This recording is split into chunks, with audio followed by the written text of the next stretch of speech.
President Trump calls the latest leak to the New York Times disgraceful, which is a little bit unusual because it's pretty apparent that this leak came from his side. We're talking here about a story that the Times broke that has been all over cable news and the web since then, having to do with 49 questions that Robert Mueller plans to ask the president, that is, if they ever agree to an interview.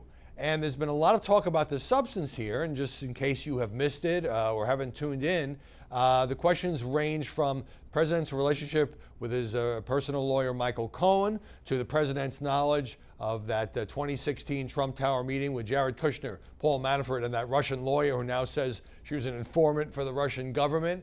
Also being asked about such things as Jared Kushner, his son-in-law. Did the president know about setting up what Kushner called a back channel with Russian ambassador, Russian officials during that transition period after the election? There's a very long list here, including the president's firing of Jim Comey, of course, and his musings about or possible attempts to get rid of Jeff Sessions and Mueller himself. So I can tell you, as a guy who used to cover the Justice Department, to have this kind of leak of the actual questions that prosecutors are planning on asking is so unusual that I cannot think of another example. But at the same time, the Mueller operation has been remarkably leak-free. I've covered a number of these independent counsels. I mean, Ken Starr's office occasionally did leak, occasionally guided reporters. The Mueller team seems to be something of a fortress. And in the Times story itself are pretty big flashing red light clues to the fact that this came from the Trump side. For example, the paper says that these documents were provided to the Times by a person outside Mr. Trump's legal team.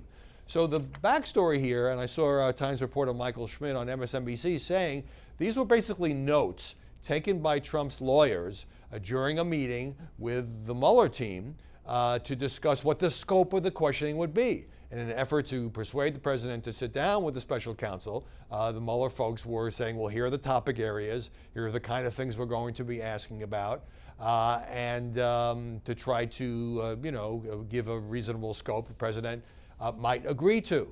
Now, I'm not saying that this was leaked because there's a new guy on the legal team whose initials are Rudy Giuliani, although that's an interesting coincidence. But clearly, the Trump lawyers wrote all this down, gave it to somebody who gave it to the New York Times. So why would they do that, despite the president saying, so disgraceful, by the way, this was the tweet, that the questions concerning the Russian witch hunt were leaked, quote, leaked to the media. No questions on collusion. It goes on to say, illegally leaked classified information. Nice. Well, actually, there are some questions on potential collusion. Most of it, though, as the president says, deals with obstruction. Why was the president planning on firing people? What did he know? When did he know it about the meeting with the Russian lawyer? And all of that. So when I read this, I thought, well, we kind of knew about most of this. If a bunch of journalists sat down to write questions what they think would be covered, these are all topics that have been in the news.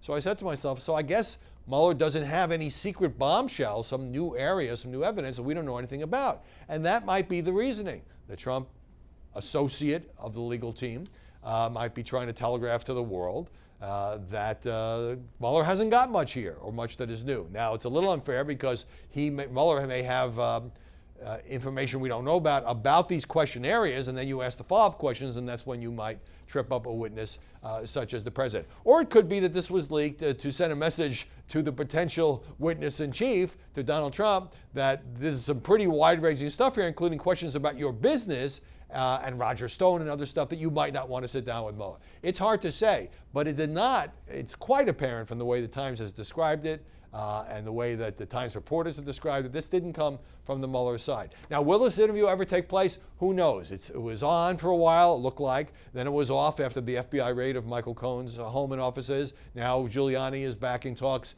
with Mueller. But we now know at least the areas that the special counsel wants to discuss with President Trump.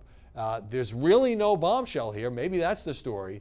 But it all remains to be seen whether or not the president will be convinced that it's in his interest to do this interview. And if not, what does Mueller do next?